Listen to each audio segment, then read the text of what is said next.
Salut tout le monde, je fais une vidéo en vitesse pour la solution de l'exercice numéro 2 pour les exercices préparatoires à l'examen numéro 1. Donc sur cet exercice-là, on a deux forces réparties. On a le vent qui est une force horizontale, on a le poids du bâtiment qui est une force verticale. Le poids du bâtiment, il va falloir le séparer en deux parce qu'il y a une partie du bâtiment qui est rectangulaire, il y a une partie du bâtiment qui est triangulaire. À chaque fois qu'on a une force répartie, il faut calculer deux choses. Il faut calculer la quantité de force totale, puis il faut dessiner l'endroit où cette force est appliquée. Je vais commencer avec la force du bâtiment. Donc, la force du bâtiment, la partie rectangulaire, est une partie vers le bas. La force linéaire, c'est 500 Newton par mètre. Si je veux savoir le poids, je vais l'appeler, mettons, le poids numéro 1 parce qu'il y aura deux poids. J'aurai juste à faire la distance sur laquelle la force est appliquée fois la force linéaire. Le poids est appliqué sur tout le 30 mètres qui est à la base ici. Donc, je vais faire 30 mètres fois 500 Newton par mètre et ça va me donner 15 000 newtons. Fait que les mètres s'annulent parce qu'il y a des mètres en haut et en bas. Ça me donne 15 000 newtons. 15 000 newtons, c'est une force que j'ai appelée P1. Maintenant, il faut que je la dessine sur mon dessin. Vu que c'est une force rectangulaire, la force est appliquée exactement au centre. Oups. Donc, le dessin que je vais faire va être une force qui est ici. Donc, à 15 mètres de chacune des deux extrémités. La ligne n'est pas très droite, c'est pas grave. Ensuite, j'ai ma deuxième force. J'ai une deuxième force pour le poids. Appelons-la P2. Cette fois, c'est une force triangulaire. 500 Newton par mètre, c'est la force linéaire au sommet, puis ensuite, ça va décroître doucement jusqu'à 0. La formule, dans ce cas-là, pour la force, c'est D fois W divisé par 2. Le W, en fait, c'est le W max. Le W qui est au sommet ici, 500 Newton par mètre. La force est appliquée sur tout le 12 mètres de base du triangle. Donc, 12 mètres fois 500 Newton par mètre divisé par 2. Quand je fais le calcul, ça me fait 7200 newtons. C'est ma force P2, le poids de la partie triangulaire. La deuxième chose à me demander, où est-ce que le poids va être appliqué? Puisque c'est un triangle, le poids est appliqué au tiers de la base à partir du gros côté. Fait à partir du gros côté qui est ici, je m'installe au tiers de la base et je fais ma force P2. Ici, je devrais identifier P1. Ici, mon P1, il était à 15 mètres, 15 mètres. Ici, P2, il est au tiers. Fait que ici, le tiers de 12, c'est 4 mètres. Puis de l'autre côté, il me reste 8 mètres. Super. Il me reste ma force répartie qui est le vent. Le vent, c'est une force rectangulaire, est égale partout, mais il n'est pas réparti sur tout le 40 mètres de hauteur. Il y a un 4 mètres en bas sur lequel il n'y a pas de vent. Donc, il me reste ici 36 mètres sur lequel le vent est appliqué.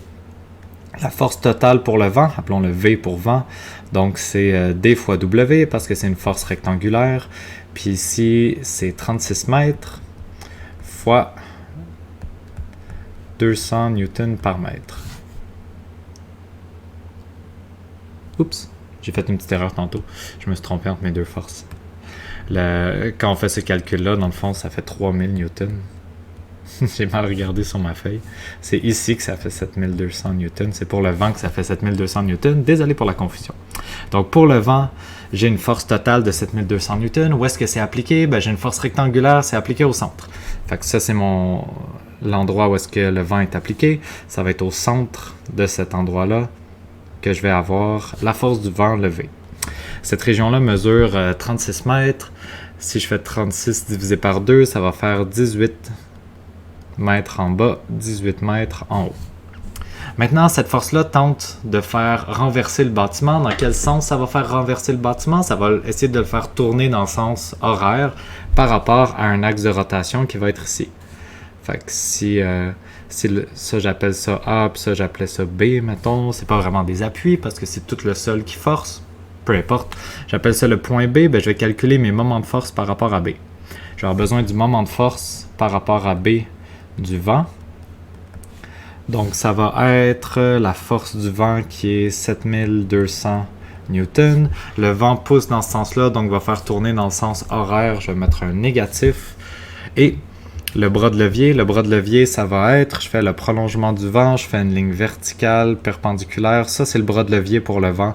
Ça mesure 4 mètres plus 18 mètres qui donne 22 mètres. Quand je fais ce calcul, le moment de force pour le vent... Hop, je ne me suis pas écrit. Un instant, je vais calculer ça. Donc,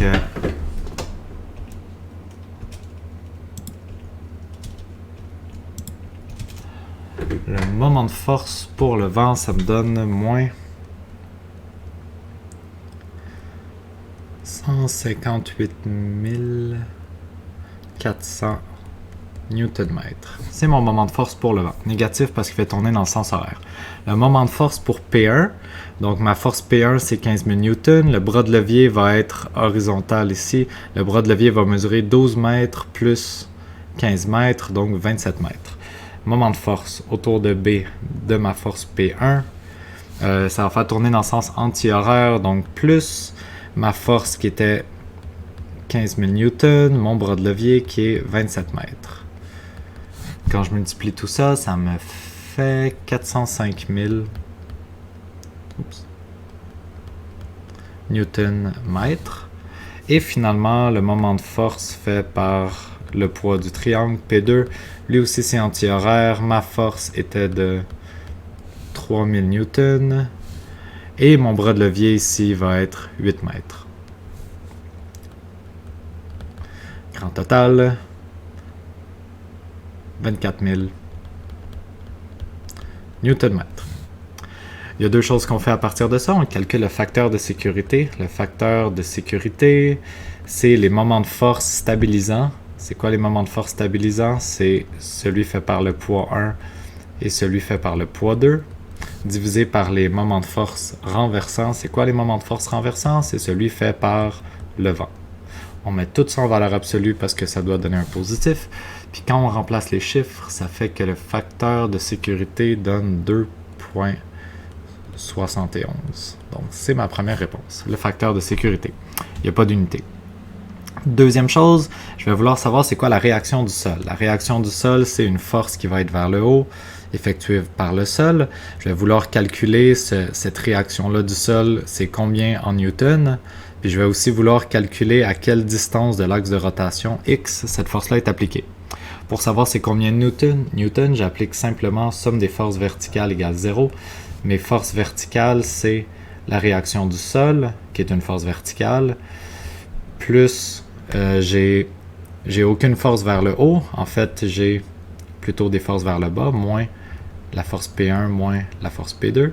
La somme de tout ça doit donner 0.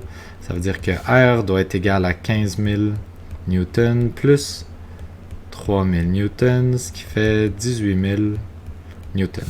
Maintenant, on veut savoir à quel endroit cette force-là est appliquée. Pour savoir à quel endroit cette force-là est appliquée, je vais faire mon équation. Somme des moments de force par rapport à B doit être égale à 0.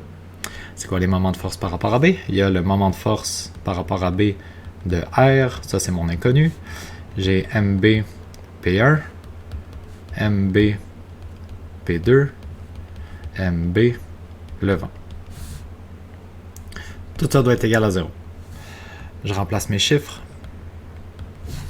En fait, le moment de force par rapport à B de R, ça va être la force de B, ça va être un négatif parce que la réaction du sol va forcer dans le sens horaire.